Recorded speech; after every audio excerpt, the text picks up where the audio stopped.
end of the business and markets week. Remember, it's the final few days of the month of February.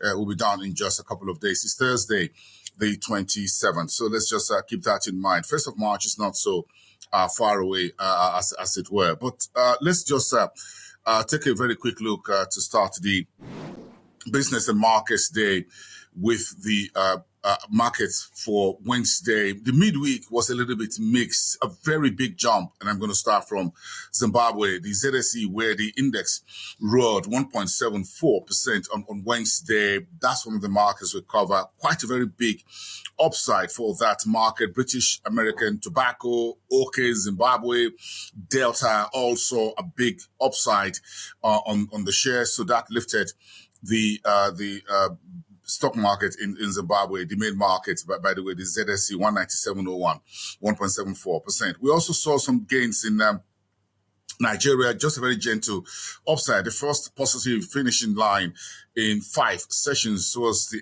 mid of last week, when the market took in the decision by the central bank to hold interest rate unchanged at 27.5%, at least until May 19 and 20, when the second MPC meeting of the year will take place. So investors are creeping out of the hides ways, as it were, while you find a lot of activities in the fixed income space, folks piling into long-dated Nigerian government bonds because of the expectation that interest rates may soon start coming down from the Cardoso-led central bank. In BRVM, Cote d'Ivoire, the composite better by 0.3% Wednesday.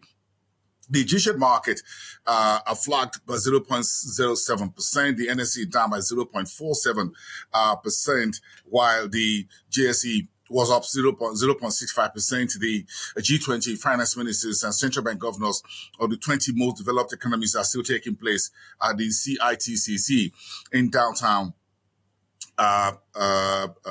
Central Business District of Cape Town. Keep that in mind. So let's move on and check in with the headlines, as it were. Let's take with East Africa diaspora. Kenyans in the diaspora are looking at billions of shillings in losses because the authorities have shut down the Awe Diaspora Sacco. That liquidation is expected to have repercussions and ramifications or impacts on those who are part of that here in Nairobi, as well as outside the country. In the meantime, the Nairobi Securities Exchange hosted the private sector and international finance corporations, the private sector lending arm of the World Bank, to discuss the risks that investors need to consider when they are dealing with emerging markets. All of that were in play on Wednesday. A Skol Brewery in Rwanda is marking its 15th anniversary of getting its bearing right in the East African economy. And Uganda Stock Exchange is exploring possible listings on the NASDAQ 100 index. It's still early days. It's been considered. We're going to follow that up for you. Somalia, however, if you go to the Horn of Africa, in that corridor is looking at farming as a drought within the region intensifies. That's the issues around Somalia, by the way, with the climate change. Let me just take that down, take you straight very quickly to West Africa. And this has wide-ranging implications for everyone. President Trump has dismantled, according to a Bloomberg report on Wednesday, the Power Africa initiative after more than 10 years of hard work, and ensuring that this initiative under the U.S. aid helps Africa to push energy poverty out of the way by the year 2030. According to Bloomberg reports Wednesday, President Trump is dismantling the Power Africa initiative. Some of the key projects that are reportedly not in tune with our United States energy objectives has been thrown out of the way, out of the window, and the rest are being maintained. We'll get more clarity on that as the days go by. Oil forecasts are getting a little bit more difficult under President Trump's extreme level of uncertainty. It's called a roller coaster. That was how CNBC described the whole flurry of President Trump's tariff war, the whole issue with Iran sanctions and the peace deal that we don't have full details with Ukraine and Putin and all of that. Of course, there's a deal already signed for mineral resources for United States in Ukraine, with President Zelensky heading to Washington over the next 24 to 48 hours. All of that is making the prediction of oil market very difficult. That's what we got from Amina Baker from London, where the IE meeting is taking place. The head of the African Energy Chamber, NG Ayuk, is also attending that meeting on behalf of the chamber. And good news for Nigeria from JR Farms Group, expanding its operations into France. The Paris International Agricultural Show is on February 22nd to the end of this week. Many African countries are showcasing the agricultural products and livestock and other things. Unfortunately, Nigeria is not there. That was what we got yesterday evening. Cote d'Ivoire, Rwanda coffee, you can get chocolate from Cote d'Ivoire, or being in Senegal, all of them making Africa proud at the 2025 edition of that International Agricultural Fair in Paris. And Burkina Faso has imposed an export ban on grains and cereals, at least for now. And Gogo arrivals in Ghana up about 70% on better crop, and a crackdown by the new on smuggling under the new CEO of Cocoa Board in Ghana.